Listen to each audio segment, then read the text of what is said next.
Hi there, Matt Hayter from More Podiatry Patients. A very happy new year to everybody. I hope that you all had a lovely Christmas with family and friends. Can be a very stressful time, but I hope that you've got some time to rest and relax a little bit and get yourself recharged to get back into the new year. Now, I've got something really exciting today that I'm going to share with you. It is my 7 of the best quick wins.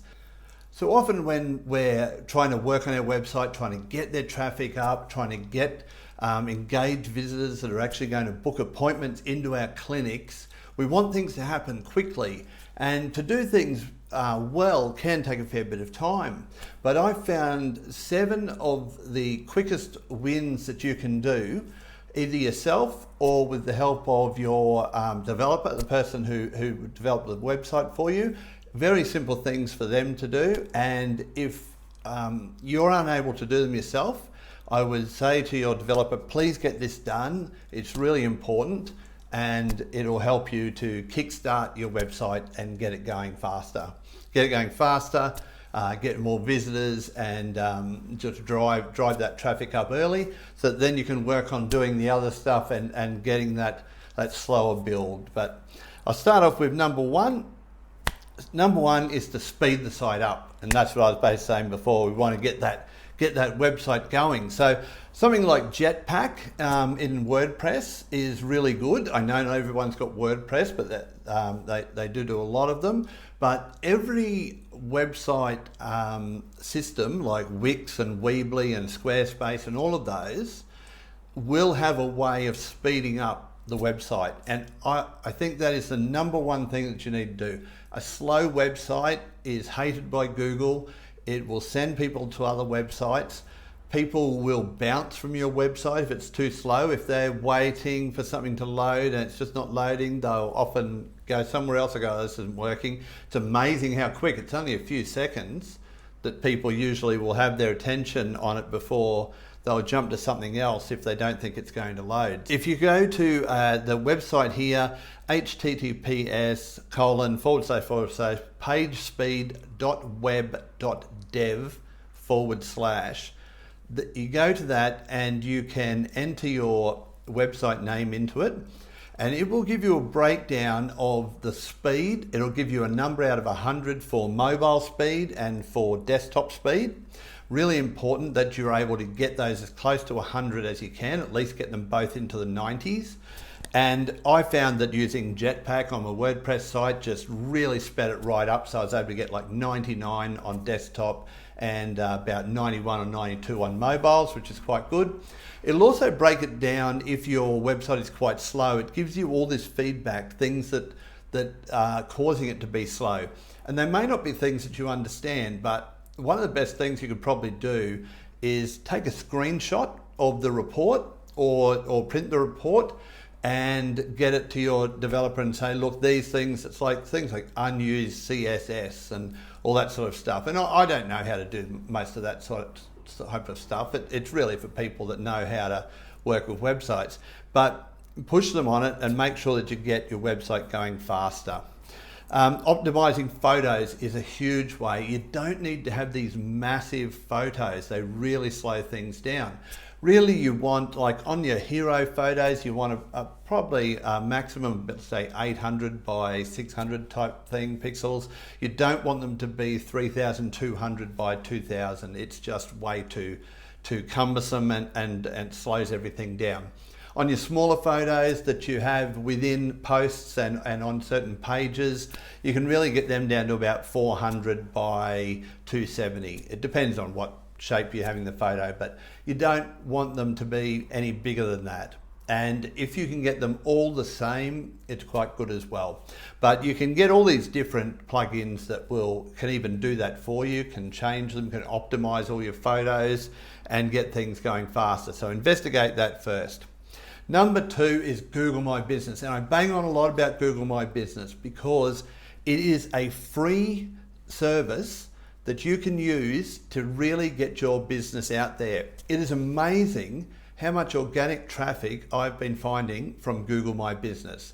Now, what you want to do is to go through it slowly. It'll help you set it up. It'll take you through it step by step. And what we'll do is you need to make sure that you fill out everything that you possibly can, because think of it like this. This is free space that Google is giving you, is offering it to you. So you might as well grab it, because Google doesn't give much. Google's this Goliath, of course, it mainly takes. But look, with Google My Business, I think you can really get a good head start on your business, on your competitors, if you fill that out well. So make sure you do photos, make sure you have photos of your team, make sure you have photos of the outside of your practice, the inside of your practice. Make sure that you put in your hours on there. It allows you to put the hours in.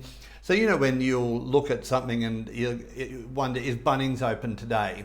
You go on Google and it comes up with the times that it's open. It'll say closing soon or open now. That you can do that for your practice as well. So it's not just big businesses that have access to it. And I think it's because it's a Google product that they tend to give it so much, it tends to be optimized so well and give you so much traffic. So I can't bang on about that enough. It's really a great resource to use. So that's my second quick win. My third one is to fix broken links. There's nothing worse than someone they're quite interested in what you're writing on your website, you've got them in, and then they click on a link to something. You say, to find out more about this, look at our blog on ankle pain. They click on it and it comes up with a 404. It says does not exist, broken link. That's a really frustrating thing for people, and it can hurt your SEO. So if you go to screamingfrog.co.uk, you can set up a free account. Then you have to download the Screaming Frog app. It is a very safe app to use. So you can obviously do it for either Mac or PC. And what you do, you run the app with your URL and you go to the response codes tabs. Now I'm just going to show you on my practice website the report that we did. So if you look at the response codes tab up here, and what you want is you want to see, I've got 4 here that I've now had to fix. They were coming up with a 404 if somebody clicked on those. So lateral outside knee pain, running form being important. For some reason, I've done something in there. I've either deleted a page or whatever, and not thinking about it's left a broken link.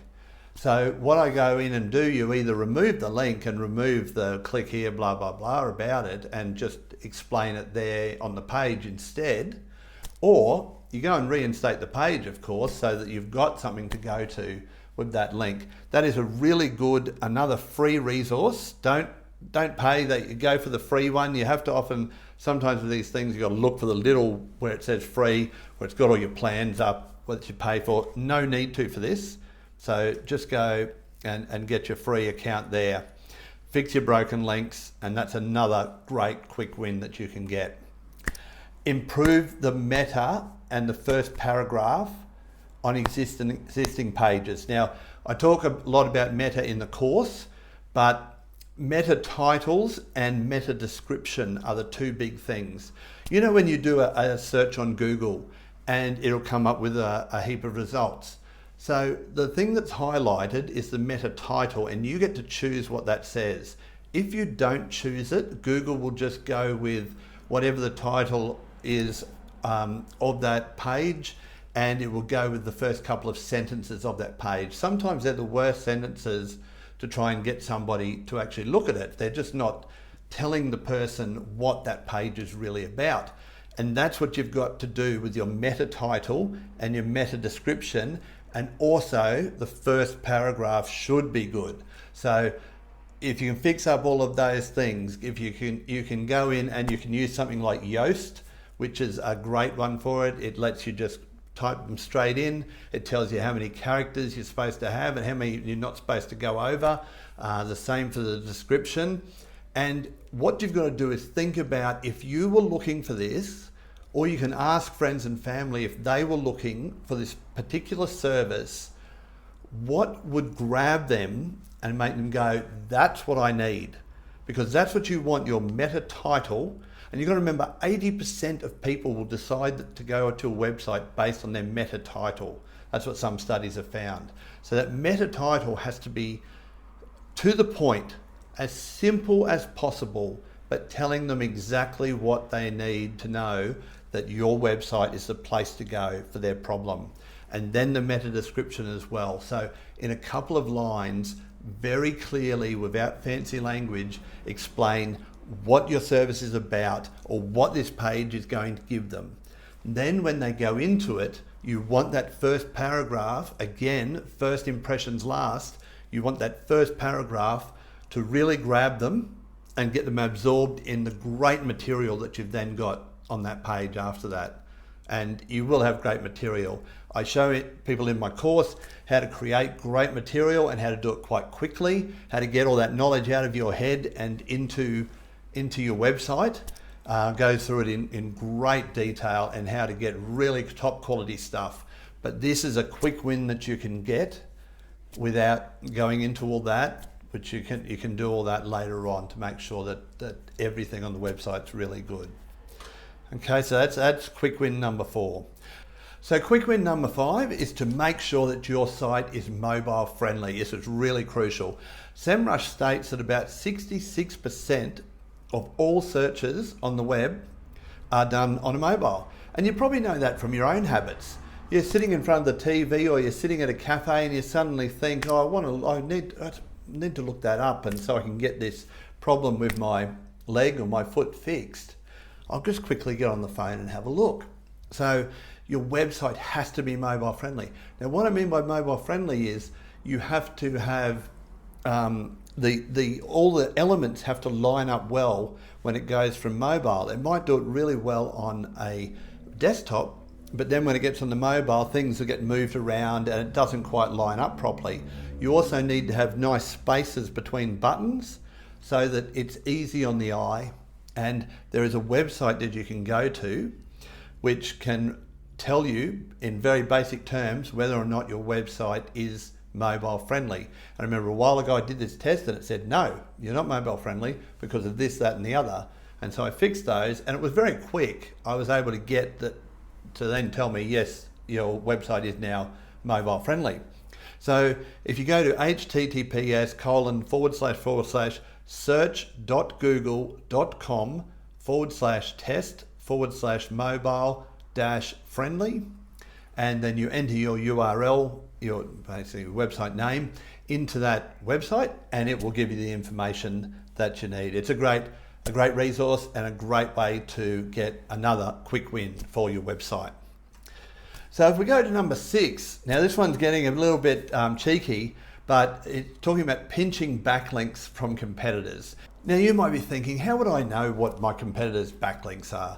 Well, it happens that it's all public information, and there are some free resources that you can use to put in your competitor's website name, and it will actually show you a lot of their backlinks.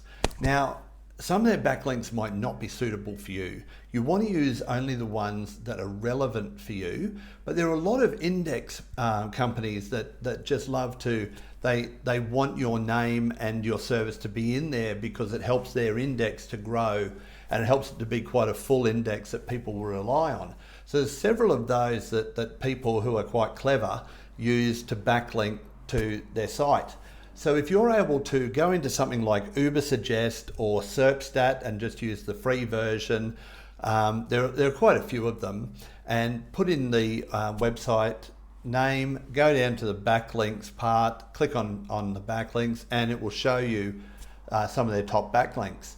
And you can then decide, okay, do I go into this one, see if it's got a free listing? That's one of the great things, easiest things to do. Have a look at their domain score. The higher the domain score, the better the link. Not all links are created equal.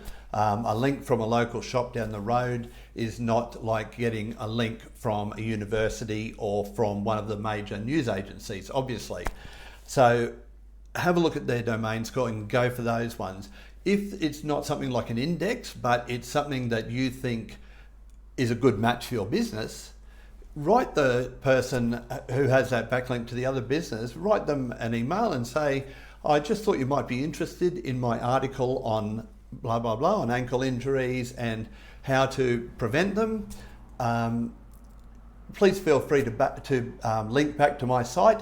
You'd be amazed at how many do it if you write a nice email. Also mention in the email that you like their site. You've got to flatter people. So say, I had a look at, I noticed how great your site was and how well you explained such and such. So give them an idea that you've actually bothered to have a look and read some of their stuff. And say, I was wondering if you might benefit, some of your readers might benefit from my site, and please feel free to link back to it. I've gained several backlinks from doing that. It is time intensive, so it takes a little bit of time, but the rewards are really worth it because backlinks are one of the biggest SEO factors that help you to climb up in the searches. Okay. So number 7, featured snippets. You may not have ever heard of these, but basically they are when you can provide a really clear, simple answer to a question that is often asked on the internet. So if you go to something like Answer the Public, it's a website which shows a lot of questions that get asked. If you go, okay, well, I can provide a really simple 2-sentence or 3-sentence answer to that question on my website, you might win the featured snippet. And if you win the featured snippet, you are at the top of the searches. So it's one that's harder to get. It takes a bit more work, a bit more thinking about it, and a bit more research, but it could still be a really good quick win for you. I've put it in there. I know it's not as easy as the other ones to do, but I know that it's really worthwhile because it can suddenly make you jump above a lot of the other pages. So they're my quick wins for you. I think that if you follow those through, you'll get some really awesome results. It'll help you to get the start that you might need. And then you can work through building the quality and the content on your page, on your website, so that it can become a real authority. And you want to be the number one authority in your field. That should be your goal, to get your website to be the number one authority in your field, in your area, so that people know, well, I've read a lot on their website about this. They explain a lot about it. They've told me that they can help me with this problem. They're the first person I'm going to go to.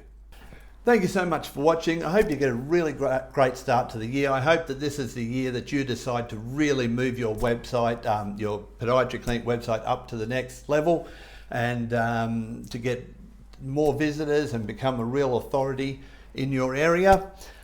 If you have any questions, please leave them for me. I'd love to answer questions, and I'll be adding new videos as new material becomes available. I always keep an eye on what's happening in the SEO world, and I'll keep you informed of that. Thanks a lot. Bye now.